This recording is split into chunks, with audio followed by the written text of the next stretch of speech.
Alex Rhodes, and I'm a 15-year-old from the Bristol area here, and I've had the lucky privilege to be taken out by Ed Druitt here, who is obviously a well-known ornithologist and zoologist from the area.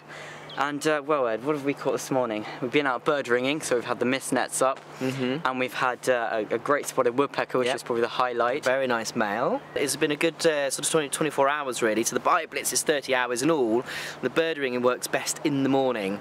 So we did yesterday morning, we've done this morning, and so it's given us a really good opportunity just to catch some birds passing through the trees. And actually, some of those nets were in trees where, you know, I was just testing it out really, seeing what we might well catch, and it was amazing. There was kind of bullfinches, there was tree creepers moving through parts of this woodland here that I didn't think would actually be in there. So it's been a really good, and that's at the end of the day what the BioBlitz is all about. It's about trying to find things that you didn't really know was there or weren't going to expect. And I would say, although we found relatively common woodland species, we found them in places that I certainly wasn't expecting to see them.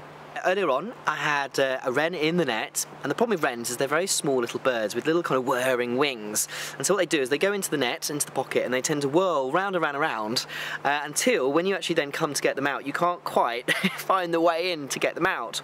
And so the problem I had earlier was very carefully trying to sort of untwirl that net, but also because wrens are very small, you know, you're talking sort of mouse size, not only was it going through one bit of net, it was going into another bit of net. So I had quite a job this morning trying to get the wren out of the net. Now fortunately, wrens are actually very robust little birds. So although, you know, it's lots of twisting and turning and what have you, the bird would be absolutely fine.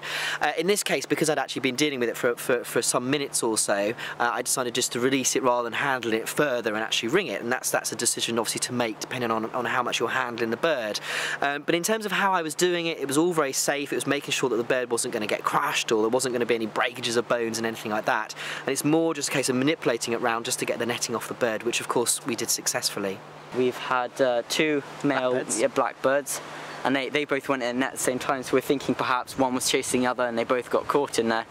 So yeah, really eventful morning, and I'd like to thank Ed for that. My pleasure. No, it's been good fun. Well done for being my thank you. Great trainee. Lie down.